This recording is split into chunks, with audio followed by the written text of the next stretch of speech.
Welcome back to the most professional StarCraft 2. Let me introduce to you, in my opinion, the most entertaining player in the world, the 2019 StarCraft 2 World Champion. In the blue, it's the final boss. It's Dark. But on the other side, he has quite a teammate. It is the current reigning 2023 StarCraft 2 World Champion. A normal man. It's Oliveira. But even to this day, I think remaining the underdog against his opponent, who doesn't seem to have any respect for anyone, well, undeserving. Which is why, of course, while Oliveira is using his team's portrait, Dark is using his favorite team's portrait. Himself. So, 3 hatch before gas, not even bothering to acknowledge that Oliveira could be a threat in the early game. Dark will disregard it. But I won't disregard begging you for likes and subscribes. Jimmy, what are we at? What? 1,159 likes on this cast, on this video. And as long as these two are still playing, I'll probably do it anyways. But thank you for watching. Thank you for tuning in. Hopefully you've had a good day so far. And hopefully it's about to get a little bit better. I'm very interested to see what Oliveira has in store for the new balance patch. I've seen a few, maybe one series, I believe TVT, Oliveira. He actually shouldn't be surprising that he has one of the best late games as Terran, but that was the defining characteristic before the patch, kind of punching above his weight class. Yes, he is the reigning world champion, but it was one of the most upset-laden days on in StarCraft 2. I might argue it was the most surprising day in StarCraft 2 history, with him beating Raynor Hero and Maru in that order. I mean, doesn't get much better than that. But Oliveira, alongside at least Maru of a few months ago, with the best and most, well, I think you can define the late game for Terran versus Zerg by how frustrating it looks for the Zerg. As in, how often and how difficult is it to break those entrenched positions, the planetary fortresses, the ghosts. Infestors did get nerfed. Less cast range on fungal and less damage, but as did ghosts, with a little less damage on snipes, mostly only meaningful against ultras, and slightly less radius on EMP. I am kind of just expecting we do get to that stage. Cyclones, of course, have gotten their 3rd rework in barely more than that years, and are now a more spammable unit. I'm not sure if Oliveira is dipping into the McDonald's menu. So far, so relatively standard. Hellion Banshee is a tale as old as StarCraft 2. The 111, 3cc, an unclogged Banshee, a safety Banshee here. Whereas Dark is going for the quick lair, and I believe he's going for the Roach Explosion, which 3 bases and Maxion and Roaches as quick as possible. Will there be a Nidus? Possibly. But I think the intent is going to be just smash Oliveira before he can really get off the ground. What are we looking at? This beautiful tree? Okay. It's an orange tree, straight out of Hecate. So many beautiful maps, and also Equilibrium in this map pool.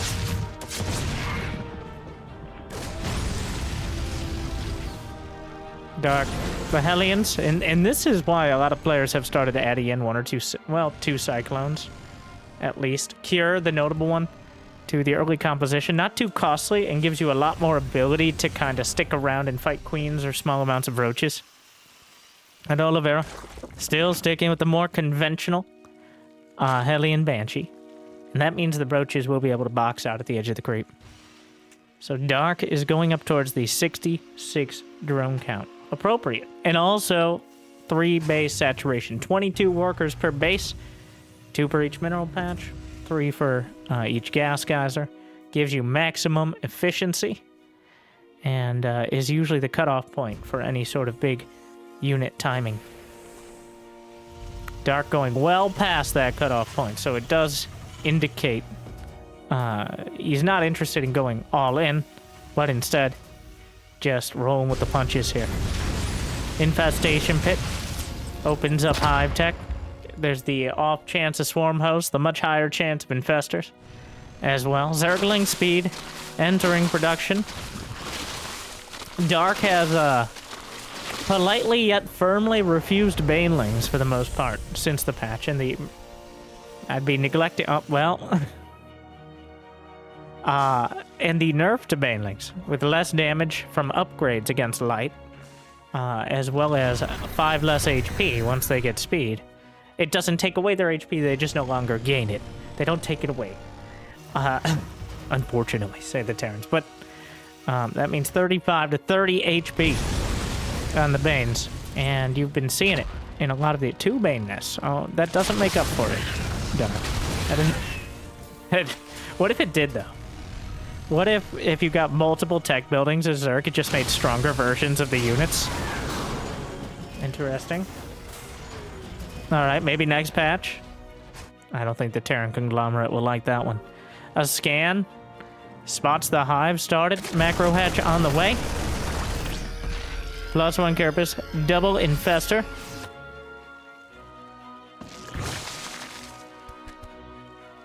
Burrow as well.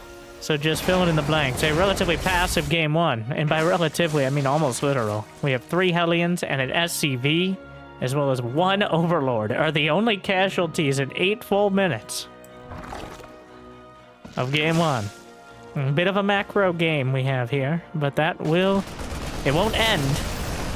But now, this is where the fun begins. The 2 medevacs, and now we see if Dark can work his magic again. Dark magic, yes, and somehow hit medevacs with corrosive bile. I've never seen anyone else have higher than like a single-digit percentage on hitting air units with corrosive bile, while they're not like fungal or anything. Dark has to be in the low 20s, which is just, it might not be all the time, but it's a weirdly high amount. It's an uncomfortably large amount. Just like Nidus Worms, when Dark is in the game. It isn't just a cheese tool for getting into your opponent's base and trying to circumvent the mid game. It is just utility.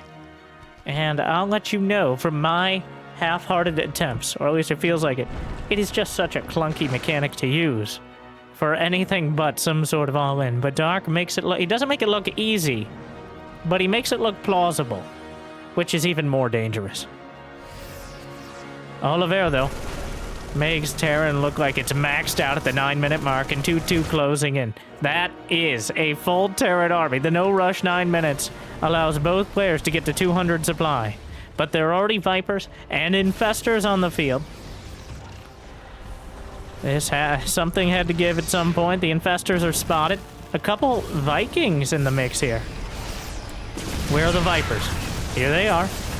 That looks like a prime blinding cloud opportunity. Indeed it is. 4 tanks removed from the fight. The Infestor just waddles in between them, realizing they can't fire on the army. And Dark will run the table for now, but reinforcements will flip it back upright and use it for cover as Oliveira finishes 2-2, and the Terran army is still very much intact. Dark swept the first set of tanks and a bunch of the bio, but Oliveira, his consistent production will carry him through, and Dark loses one of his 4th bases. It's 88 to 82 workers, but that means Oliveira has a perfectly fine economy going forward. Baneling speed, I assume, is done. Indeed it is. Adrenal glands about to complete. Dark so diligent on those hive tech upgrades where most Zergs are not. Adrenal glands alongside combat shield, one of the oft forgotten upgrades that really shouldn't be. At least combat shield has a visual. Alright, 2-2 done. Dark, not heavy on the upgrades, but his unit composition looking pretty good. He tried to re-expand there. Gonna go for one of the tanks. Marauder actually body blocking out for the tank. Making it a little harder to dislodge there. Dark moves into position. Oliveira, I don't know if he figured out the gold base. He's about to. But there's a lot going on here he has to deal with. The tanks adding a bunch of damage. No Widow Mines. Just siege tanks, marines, marauders, and medevacs. And so far, Oliveira is making them worth it. The Nidus Banelings don't even get close here. Corrosive Bow thrown up, but Oliveira moves forward. Stutter steps out of it. And more Ravagers taken down as Oliveira picks up in another cost-effective engagement. Oliveira over to the left side. Another battle group is ready. Lings and Banes move to intercept. Siege tank far too late on sieging up. Will be wrecked to shreds, I say. But the Bio Army, most of it will be able to be evacuated here. A single Marine turns around immediately, and Dark has consolidated his defenses. He's kept the Bio Army at bay, and now he's found the space for Ultralisks. Well, maybe not quite to the Ultras, but he's chosen the Ultralisk Cavern here. No Spire, no Hydras, Ultralisks. Yeah, they got a 25 mineral discount in the patch, and technically they burrow and unburrow faster, which is not a very practical thing, but I guess that's a buff. But meanwhile, Ghost Academy already on the way. Oliveira gonna lay the pressure on. Dark has minerals in the bank, but gas is very thin right now. And the Ultralisk Cavern will be spotted by the medevac that just happened to buy. I'm sure that will prompt Ghost to join the production tab as soon as possible. But Oliveira is not done with this attack yet. He still has tanks in a pretty disgusting position on the low ground. Dark will try to avoid it. A bunch of Zerglings trying to deal with the reinforcements, but shoot toy depots will help funnel them through. Siege tank volleys taking out the Banelings. The Zerglings get a few straggler Marines, but Oliveira already has a base to the north. Now the gold base itself. Hatchery dropping rapidly here. The Marines and Marauders easily able to take it out. So they'll expect some of us in the wreckage, brothers. Some of the Terran units left behind, but the planetary targeting down Banelings looks like it'll be taken down, and Dark is ready to take this back. Nidus network into the main. Oh, good luck. There's so much production here. Fighting in the streets favors that would hit the Terrans who have guns in order to look down them. Dark attempted the Nidus, but it's just not going to happen. We do have chitinous plating. Ultralisk armor on the way. 5 infestors. Widow mines barely getting involved. They actually managed. No, none of them managed to fire here, but coming down this choke point into the Valley of Death doesn't seem like a great idea. The Zerg army right now. How many Vipers? He still has 2 Vipers. I don't know if these are the initial ones. With Dark, I wouldn't be surprised. How many has he lost? He's lost 2. Okay, they're not. I didn't have to check. I could have just assumed. And it would have been better that way. The Nidus. But Dark is going to lose the hatchery yet again. Nidus in the main. Ghost pop out just in time. He's looking the other way. Corrosive Bile ends up hitting Zerg and Terran alike. Nidus finishes, but nothing can come out in time. I believe it was gunned down immediately. The Ghosts in position. There's still the Overlords up there. And Oliveira has been whittled down a bit. Burrowed Infestor's looking very weird in that location.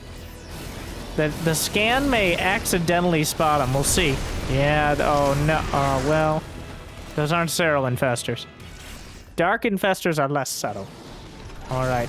You know they're there, but that doesn't mean you can stop them. Does he have Neural?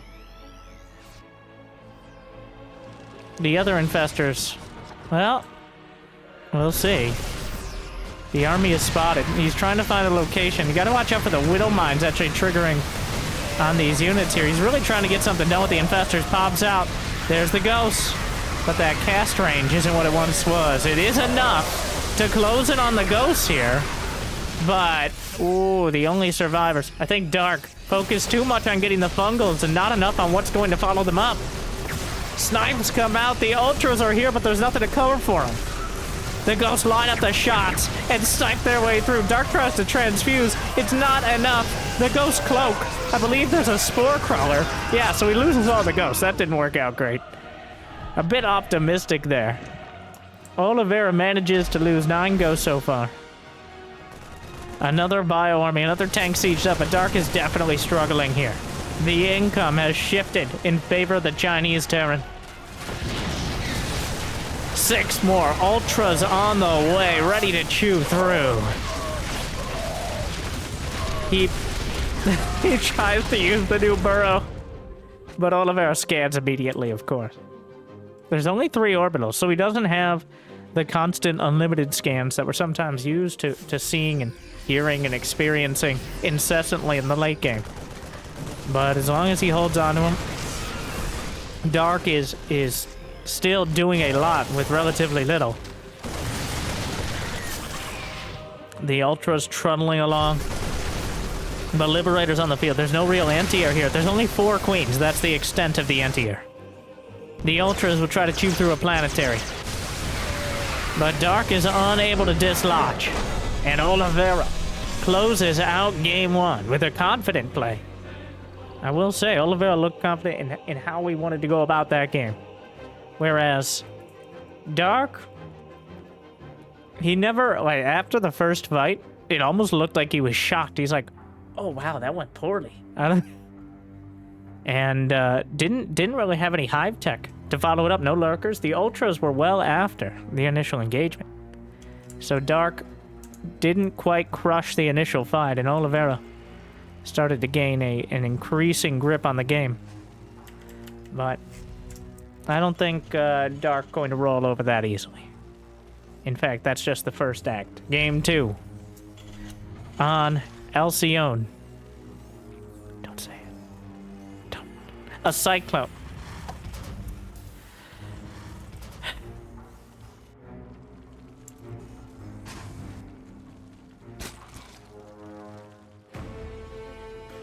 I was just a straight up macro game. Nothing, literally no rush, 8 minutes. Oliveira with a confident victory. Now, can't read into that too much. Golden Aura, relatively standard map. But the rush distance and the choke points obviously make things difficult for Zerg in the later game. At least that is my assessment so far from playing it and watching it. Then again, many maps with choke points make things difficult. And you're like, isn't that all the maps? Now you're catching on.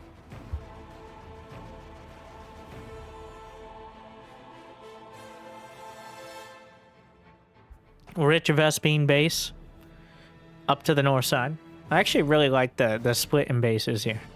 There's a set of mineral walls and rocks that essentially lock out the right side bases that we're looking at now. And until you mine through or you just drop or fly over, there's actually no way for ground units that aren't Reapers. Any conventional ground units that don't fly or jump cliffs to get to that side of the map. These are only 5 mineral patches in the center, but and there are some small rocks here. But it's interesting to have kind of essentially a DLC part of the map. Well, the opposite of DLC. Like you have to get the minerals. You got the idea. It was a good joke. The Brenda bounce out of the hatchery. Goes back for the inject. Not going to go for the creep tumor first. 3cc from Oliveira. Dark, nothing untoward yet. This time around it's going to be Zergling speed. As opposed to the gasless play early on.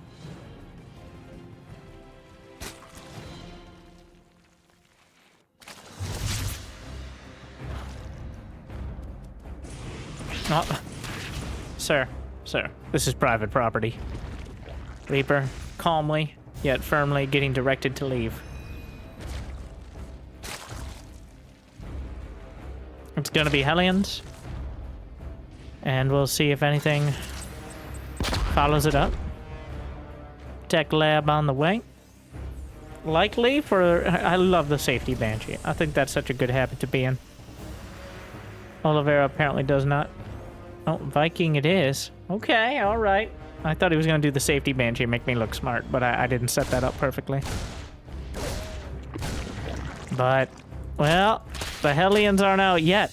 Dark chooses the perfect timing. The SCVs turn traitor. The door still... Well, he actually just leaves. How many? Oh, wait. The Hellions were sent across the way. You only killed 1 SCV. So... It was stressful, but... Oh my god, there's nowhere to run. As you can see there, these Zerglings... Only at the very end realizing... Oh, wait a second. We're out of real estate. Without those mineral walls. Taken down.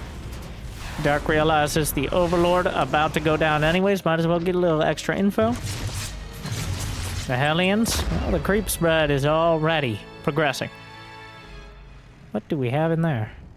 Oh, what's going on in there? That's a little suspicious. I have no idea. There's another one over there. What's going on in this map? There's another one that's broken open.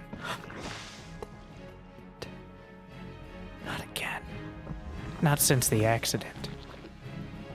A baneling nest yet again. Dark has broken his hunger strike on banelings.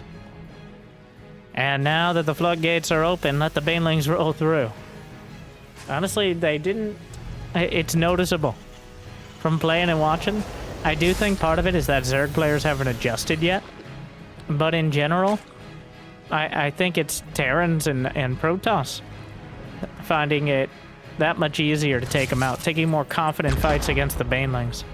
So it's a combination effort at the moment. Definite, like, I mean, there's no way to interpret it as a buff. I guess baneling speed is slightly quicker and slightly cheaper. 2 banelings cheaper, but it is a huge nerf to the baneling. The Spire is on the way. It's going to be Mutas from Dark. Bold move. Always. Still have yet to see Mutas making too much progress. If you can catch them by surprise, obviously the best option for the Mutas is if you catch them before they're scouted. Because the best defense against Mutas is a good offense.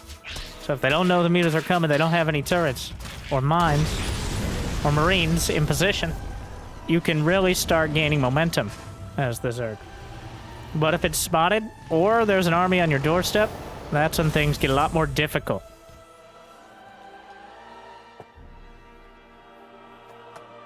Double medevac drop headed out. Baneling speed is done. Oliveira sitting back. Dark with 69 drones, which is nice enough on this 4-base economy. 7 Mutalisks. Pretty sure the drones just spotted this. The queens. Susan, call everyone! And Marines are gonna drop out. This ain't gonna happen. Surprised he didn't drop out at the 4th initially. But the Mutas, completely unexpected here. This is best case scenario for Dark. If he catches these medevacs, looks like he'll get one of them with all hands. The second one, well, he's trying to bring up an army to deal with it, but he gets the medevac. And the army is Hellions and Reapers, which, not well known for their ability to counter Mutas. What's back here? A Liberator, actually, has been denied. I thought it was the Viking on the mini-map, but it's actually been a Liberator denying mining for quite a bit. So that's something for Oliveira as he gets his anti-air up back at home. He's built a few missile turrets. He should have the basic defense against the Mutas. And even a little bit of time is a big deal here. No armory, though. We don't mind. Ooh, doesn't quite get a latch.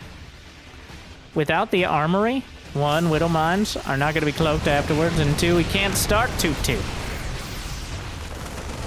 Yeah, Dark loses a Muta. 3 SCVs so far, not critical damage. Handful of Marines, not going to be enough to stop the Mutas for now. The armory will be completing soon. And there's still creep spread over half the map or so. But Dark already has 2-2 on the way. Widow Mine will get cleaned up. I don't think Dark's used to them being uncloaked afterwards. Usually you have an armory by this point in the game. 7 more Mutas on the way. No infestation pit out of Dark. So he's pretty locked into this Lair Tech Mutiling Bling composition. Which is, it's an old strat, but it checks out. Oh, you don't want to come through that choke point. Oh my god. Oh my, a Widow Mine's explosive dream right there. Honestly, there's a wide array of Terran units who would very much enjoy you getting stuck in that choke point. The Watchtower. Quite a dramatic location here indeed.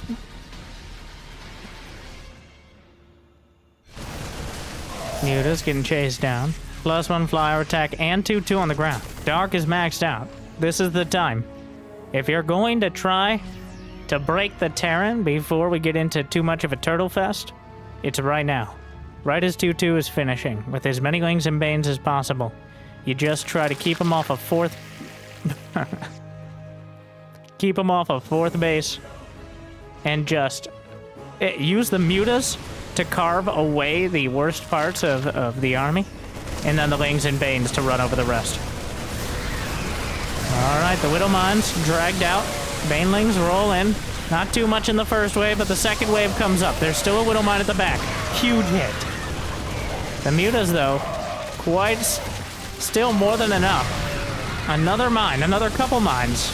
But the SCVs at the 3rd are getting ransacked. There's a bit of a base trade going on right now. And by a bit, I mean still, the Queen's trying to hold. Not that much bio here. The mutas are on top of the production. More banelings roll in, and there's not enough to break through dark side of the map. And the mutas, lings and banelings, he had 4 widow mines sitting near this mineral wall here, which, and it could contaminate on the factory. Oliveira gambled on a base trade, and sometimes when you gamble, you lose. This is clearly not enough back at home. Dark will overrun the field. The banelings rolling in. 2-2 will never see the light of day as darkness encroaches. Dark with more than enough. He takes game 2. Oliveira just not looking very confident against the mutas at all. I think that definitely threw off his game plan there. He was not intending on dealing with a mutalist-based army, so he kind of played it like he was dealing with the ground army, but it just doesn't work out. Divide and conquer is not enough when mutas are able to go back and forth so quickly. Dark strikes back, and it's 1-1, going into game 3.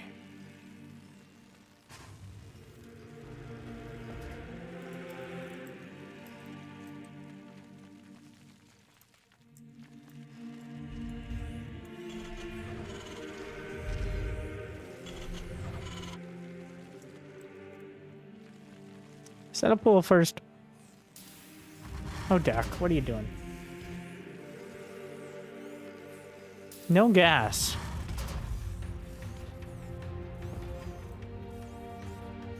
I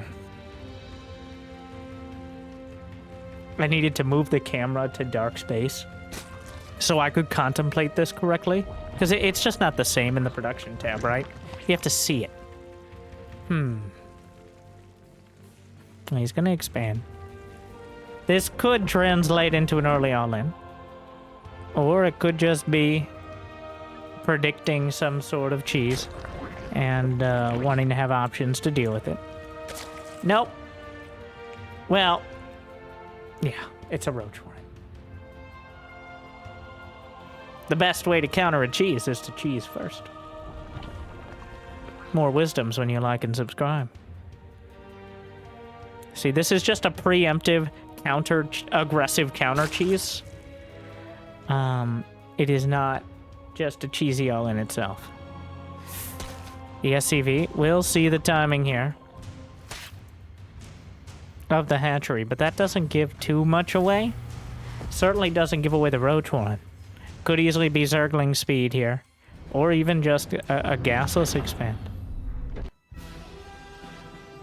The Zerglings are going to try to sneak by. He knows the Reaper is out there somewhere, so he's evading it right now.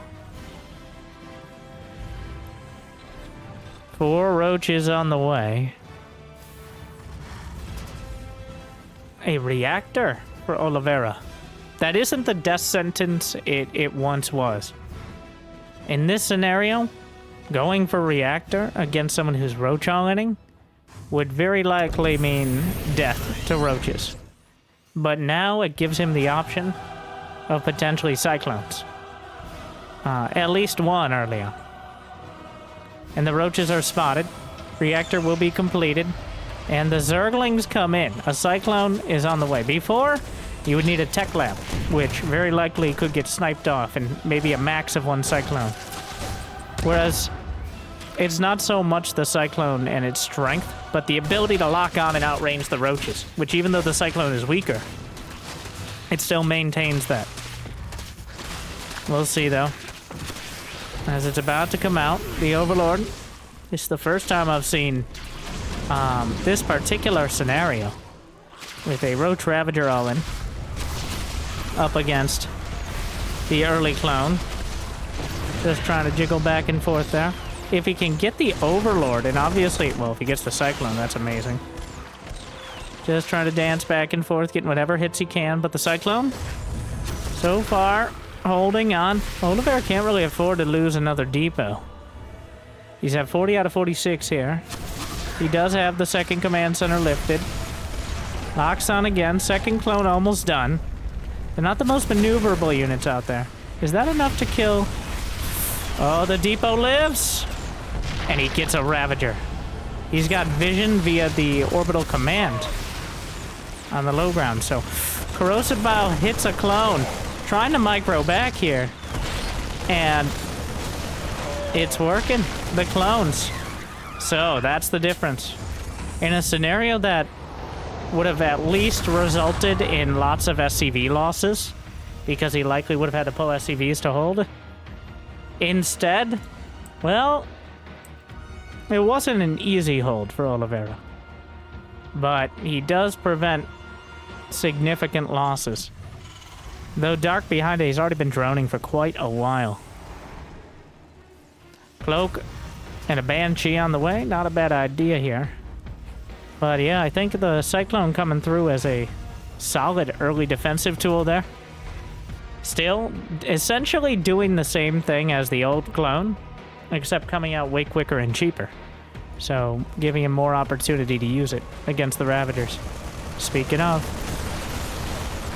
you can even use some of the WLAs here, the speed zones. Ooh, gets clipped by a Corrosive Bile. As I said, they aren't the most maneuverable creatures. Easily tripping on each other as well. Dodges out of the Corrosive Bile, but forces a cancel there. And I think that's a success overall, because now Oliveira's third command center is significantly quicker than the hatchery out of Dark.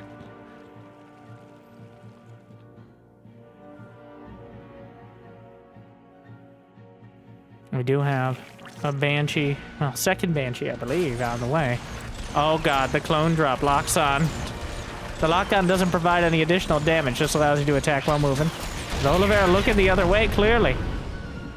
The Banshee, uncounterable. Well, there is Corrosive Bile, so you never know, but...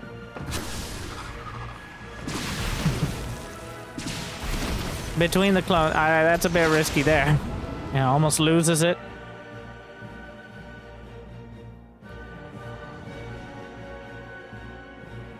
Two hatcheries and a lair. More Banshees. I think Banshee number 3 now. No, just that was the second one, still finishing up.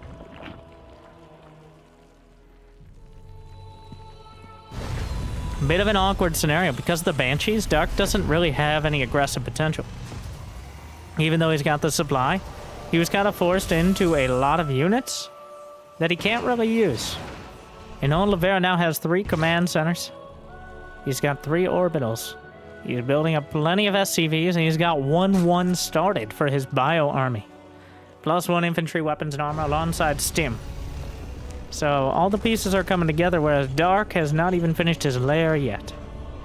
So there should be a window here where Oliveira oh, well, I guess also Banshees with Cloak. Oh my... This is surprisingly neglectful of Dark. Didn't have any detection. I guess the third base is under fire for a lot of different reasons.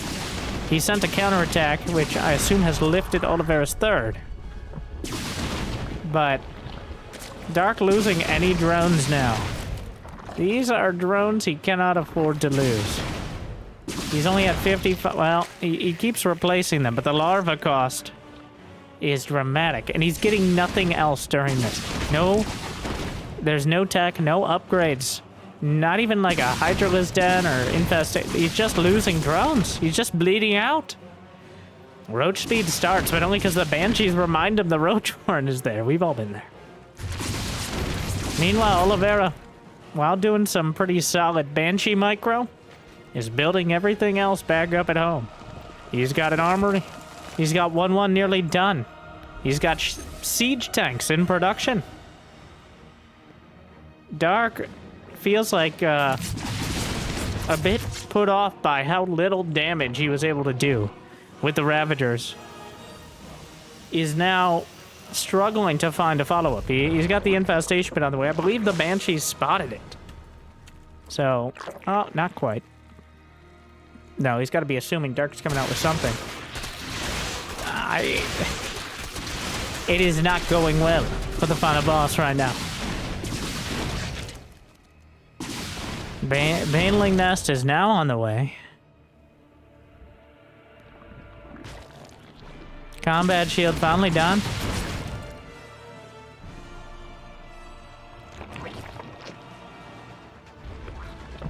Oliveira is in a comfortable position. Like, the supplies may be even, but the game is not.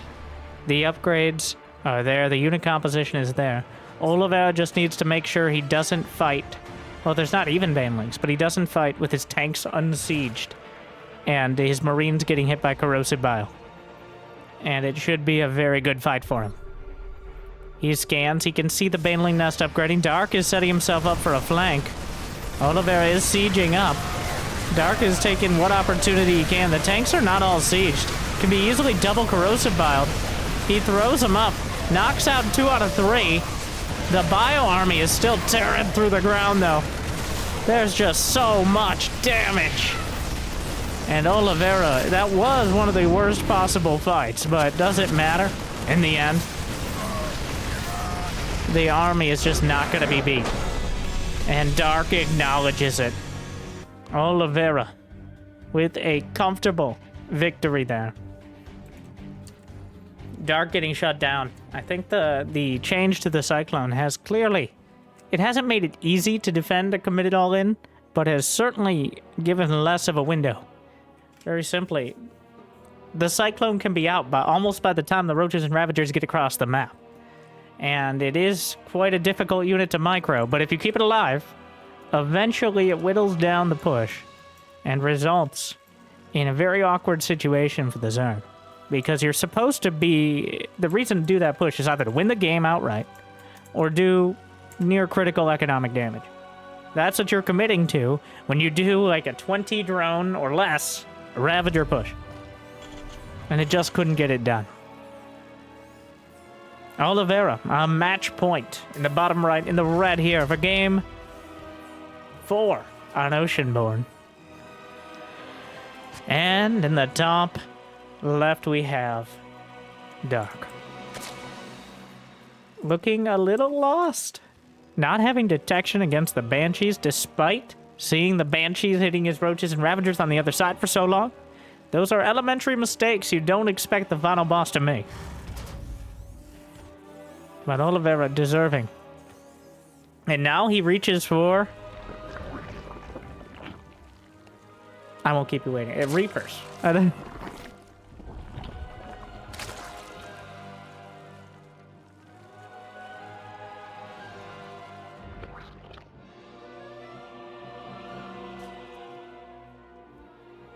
It looks like a Threeper opener. Though no third racks. So just the kind of macro-oriented one. I will say Oliveira keeping his cool there. Making sure his production... It feels like the main focus was on getting that production up and making sure he had the upgrade advantage. That really pays off. Marines... Possibly the most important unit to have upgrades on in the game. They fire so quickly, you build so many of them, and they can get healed. So that is a huge deal. When it comes to armor upgrades, because if they have 1 HP, they might find themselves at full HP before too long.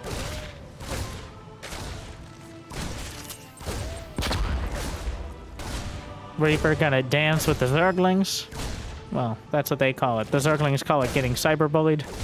But nobody listens to them. Mostly because they don't speak Zerg. Brenda bounce. A couple Zerglings getting knocked out. Going for the Queen as well. Half HP. Spot. Dark dodge the Reapers. Oh my god. Why are you like this? Floating over the barracks to get to the high ground. Where he already softened up the Overlord. High ground vision. He's already pushed it away. Will you? He tried. The Zerglings. Bounced around, but he dodges away in time.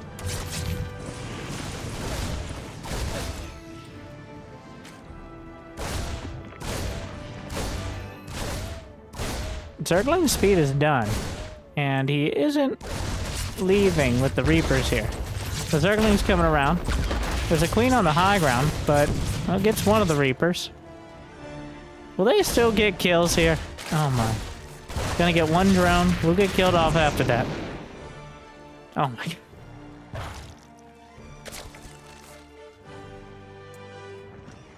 So, a bit of an awkward start, but I think Oliveira can't be unhappy with it. Dark building up the drones now. It's going to be 2 barracks Marines with stim. Gonna give that a shot.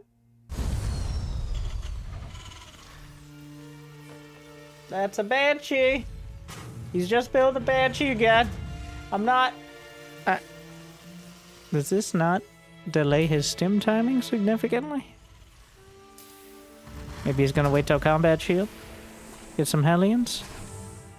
If he just floats that factory over and acts like he needed a reactor, though. Because the Banshee feels, Maybe he just want... He likes Banshees, okay? Banshees, they shoot down. They fly. They're pretty great against Zerglings for that reason. Okay, we're not... Shut up about the Banshee, Winter. It's not your problem. Though it does very much look like he kind of delayed the rest of the build to get that Banshee out. But that, maybe Dark will overreact. Because last game, the Banshees got a surprising and uncomfortable amount of damage done. And really set the scene for the very short rest of the game, where Dark really didn't have anything to deal with Oliveira's push. Here come the 2 medevacs. Banshee heading out. Spore crawlers are begun. Have begun? Are began. There's a dark and stormy... Oh, wait. Yeah, 3 spores. So the Banshee's already done damage by existing. Is it better than if he got the medevacs 30 seconds earlier? I'm not sure. I suspect not, though, as implied by the tone. Medevacs heading out. Dark actually supply blocked by losing an overload on the map. A bit awkward here for sure. A very awkward time to be supply blocked, as these Marines are heading down towards the 4th base. Oliveira also was a little supply blocked there. Has to cancel the 4th. Could just kind of go for it again, I think. Banshee patrolling the other 4th base location. Lair just now started for Dark. 60 drones here. 4th hatch canceled a 2nd time. Loses a couple Marines, but delaying the 4th is quite a significant deal. Especially since it looks like Dark is going for mass Zerglings and Banelings. You need larvae for that. And hatcheries are your production facilities. They are your barracks. They are your factories. They are your starports. They're all of the above. So not having it is not a good time. Source, just trust me, bro. And again, Oliveira gonna be hammering on the 4th base. There's nothing here to defend. The lair still isn't done. Baneling speed still a long way away. Oliveira cleaning up a lot of the creep too. The Banshee finally taken out. More medevacs being sent out towards the northern 4th. As Oliveira gonna sit on this nice little low ground location. Oh my, is that the Baneling nest in range? Not quite of the siege tanks, but the Marines and, well, the Lings and Banes that are trying to close the distance sure are. Spore Crawler moving in. The tanks can hit it. Yeah, Spore Crawler was a bit optimistic. He's trying to move around with the Lings and Banes. The Marines on the high ground already doing well. Target fire on the Banelings. Looking amazing here. That spread, I can't believe it's not butter. But losing tracker units on the high ground. And it looks like a costly fight for Dark. But the real damage was dealt to the north. The 4th hatchery is gone. Wow, Oliveira taking such a cost-effective, well, an effective fight. I think cost-effective is pushing it. Nope, it still looks pretty good here. But whittling Dark back down, he's just now taken a third himself, which was somewhat delayed by all of this aggression.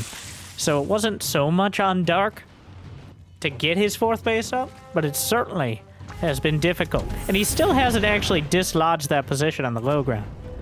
He may have lost the Marines and one of the tanks, but there's still one tank tucked in behind the minerals that Dark is just kind of letting go at the moment. +2 infantry weapons on the way. No armor yet. Dark has 2-2 halfway done. He's already got a hive. He's making up for lost time on the lair tech there. I think he got an infestation pit almost immediately upon finishing it.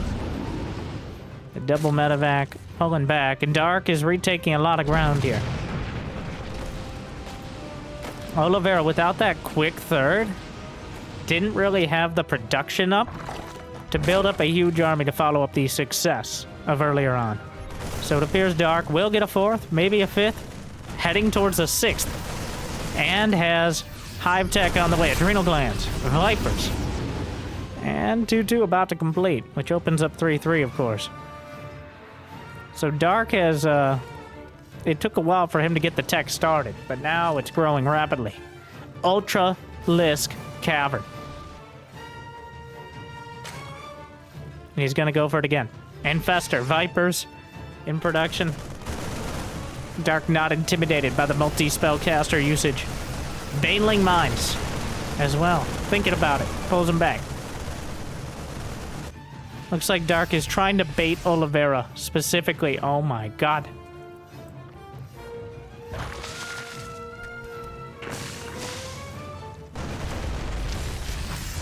It's been a while since we've seen the Baneling Mines. Remember that time when Scarlet faced Widow Mine's even more effective against Marines, it seems. So many going down. Hey, can we see how many? Not right now. Here come some more Banelings. It appears Oliveira killed 7 Marines in that last fight. Dark managed to kill 6. So Widow Mine's the most effective Zerg unit in that fight overall. Meanwhile, another drop. Parasitic Bomb. Liberator siege up in an awkward location. The Queens aren't having it. Medevac just disintegrates over open water. Medevacs will pick up again. I think the Baneling Mines are still down there. Widow Mine's far more dangerous. +2 armor done. 3-3 already on the way. Dark. No chitinous plating. He's just Oliveira sieging up the Liberator so it doesn't get caught by Selectall army easily. Requires some more for Dark. Things and Banes closing in. The Widow Mine's just scampering by here. He doesn't have drilling claws, so they are still your stock mines, though an armory is done. Trying to drag out with the Lings and Banes here. Will succeed. Yeah, he's gonna drag 1-2. Whoa, one of them hit the Banelings. And that Infester as well underneath. More hits. I don't know if there's enough bio left over. Parasitic Bomb. Oliveira forced to retreat. Costly fight for Dark, but he can sustain the costs. And is it gonna happen? Finally! Well, there go the Marines. I'm not sure how much. I don't know, maybe 8-10 supply? Something like that. For 4 Banelings? Which is kind of the general consensus on Baneling Mines. For quite a while now. Nobody ever has 20 Marines stacked up in the same place where Banelings could hit them. Just isn't something that really happens very often. I'm not even 100%. I think he saw it. I believe we saw the immediate pickup after as well, but not enough to change the course of this game. What is the course of this game? Well, Oliveira does not have ghosts. And there are ultras now on the field. 130 Zerglings. Ultra speed about to complete. +3 Carapace not far behind it. Oliveira doesn't even have 3-3 yet. Dark is looking to crush him. I think he's fully capable of doing so. Look at everything on the map moving. Dark heading in with an attack towards one of Oliveira's 4th bases here. Targeting down the Banelings with the planetary, but the Zerglings are more than enough. The Bio Army meeting the Ultras for the very first time. The Ultras are eager to get close quick. It's awkward. Meanwhile, the Widow Mines will discourage further pursuit for now. But Oliveira down to 150 supply. Gonna try to get another hatchery. Does successfully do so, but at the cost of even more bio. Dark still holding on to these bases, still near full HP hatchery. Full energy Viper. Not even a Ghost Academy here. The Zerglings are getting into the 3rd. Dark is everywhere. And Oliveira is struggling. He can't keep up. He's overrun the 3rd base. The 4th base is isolated. I'm sure it's next on the agenda. The Ultras are just waiting for the Bio to get close enough. Chewing through, cleaving through a group of it. 3-3 not quite done. The Zerglings around the back. Parasitic Bob on the medevacs will be quarantined immediately. But where are you gonna go? Who you gonna call? The Ghost? No, there are none.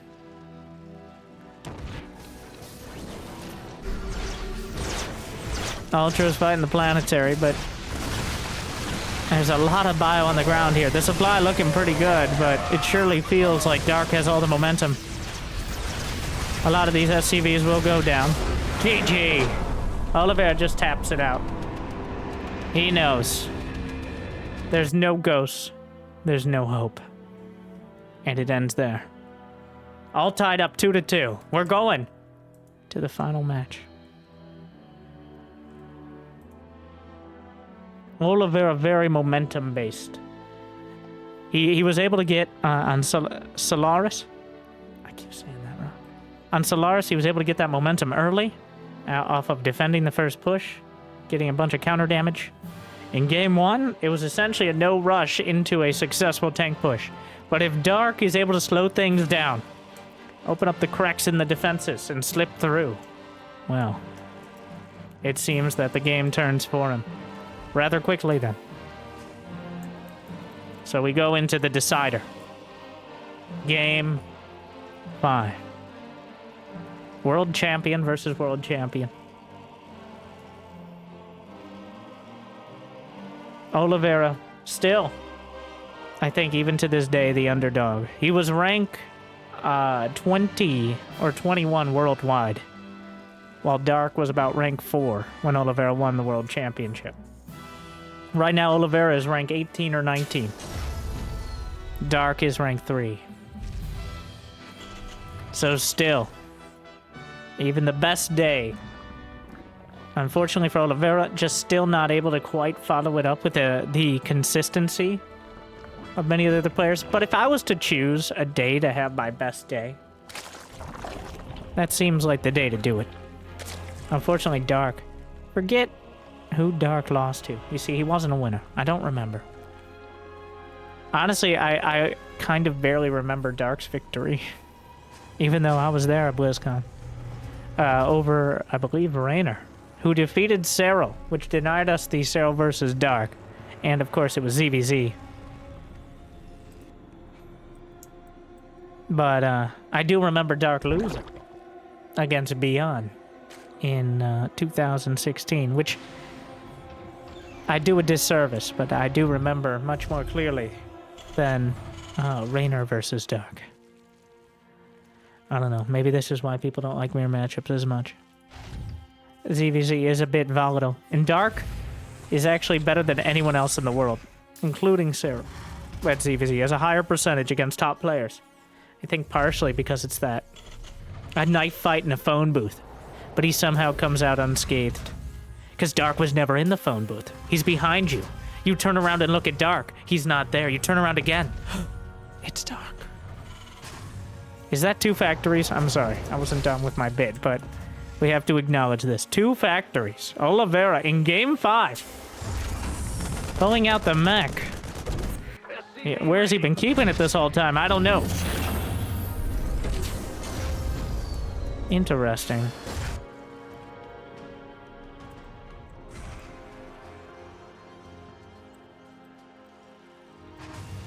Here on Site Delta. Another reactor on the way. I have to imagine this is a Hell clone build.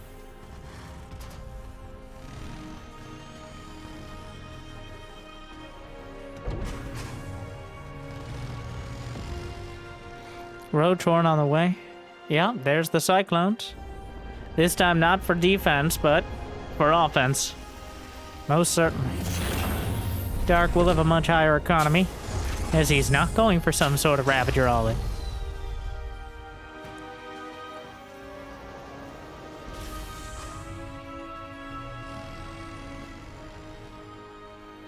Four clones at a time. The attack of the clones will begin. Now, I really like what Cure, against Cyril especially, was doing with the clones. Not a huge all-in, not necessarily going into mech, but instead using it as better cover, essentially a better Hellion. Something that could potentially fight a few queens and win, even, on top of denying the creep. This does seem like it's going to be an all-out mech timing. He's hiding the Hellions. He's hiding the Cyclones. He's hiding the armory. So Oliveira gonna try to end this outright.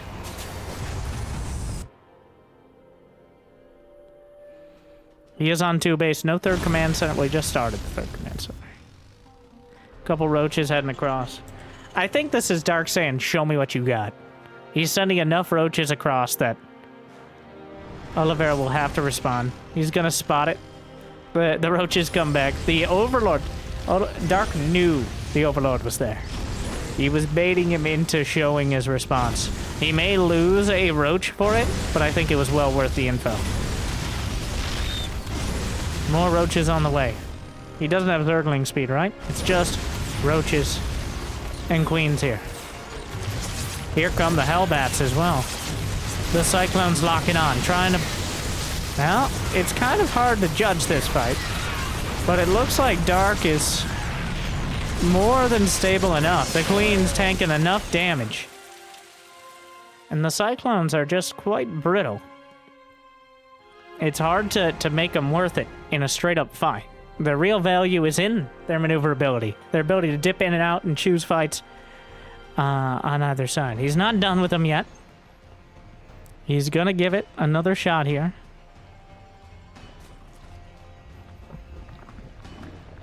4 Cyclones at a time and another factory alongside +1 mech weapons, which is quite impactful because these Cyclones, when they lock on, they're just doing an auto attack. It isn't a spell cast, but instead it takes your auto attack and fires it essentially while moving. So it is probably the most meaningful upgrade you can gain for those clones.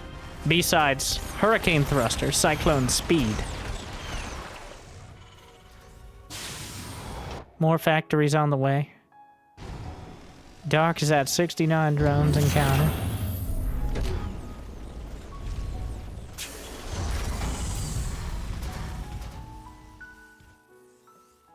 Blue Flame. Blue Flame? A curious choice for someone who's already built 13 Cyclones. He has no Hellion. Okay, I lied. He has a couple Hellions on the field right now. Blue Flame is great, but kind of odd to me that he'd choose that over Cyclone Speed. The Cyclone's noticeably slower than their previous counterparts, but can be brought up to speed with it.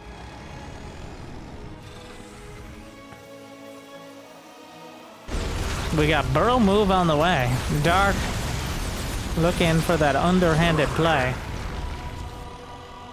Oliveira in a dangerous space here. Those are speed roaches and ravagers. It is risky to be out of the map right now for Oliveira. A Nidus. Dark is ready. He doesn't care if it's bio or mech. All he cares is getting in your base and wreaking havoc. We saw this against Clem on the same map. Of course, different circumstances, but the fact he's doing it no matter his opponent's unit composition. Well, here come the soon-to-be Blue Flame Hellions. Looking pretty good against the drones there. They do have +1, but I believe it takes +2 to two-shot. Here comes Dark. A scan spots no hive, which will make Oliveira feel a lot more comfortable. But I'm sure there's one way to make him feel less comfortable. And you can take a wild guess on what that is. Yep, there you go. Meanwhile, the Roaches and Ravagers. Not quite enough to break through, but the Roaches are already in the main. Oliveira is simply not reacting to this right now.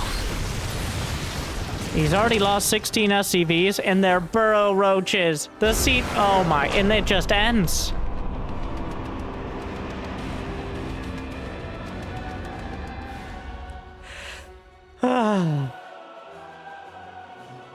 Oh, Dark. Dark just dismantles him. That was not the most cleanly executed mech timing, but Dark says, I won't let you suffer.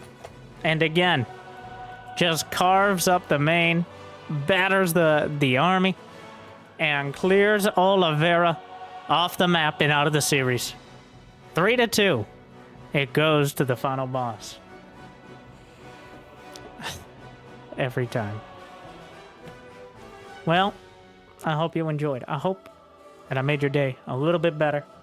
Thank you again to World Team League for putting on so many great matches. Make sure to check them out. Jimmy, in the description, right? With the Patreon. If you got the means and motivation, be awesome. You check out Patreon, YouTube membership. Otherwise, like, subscribe. Thank you for watching. I'll see you next time. Stay chill.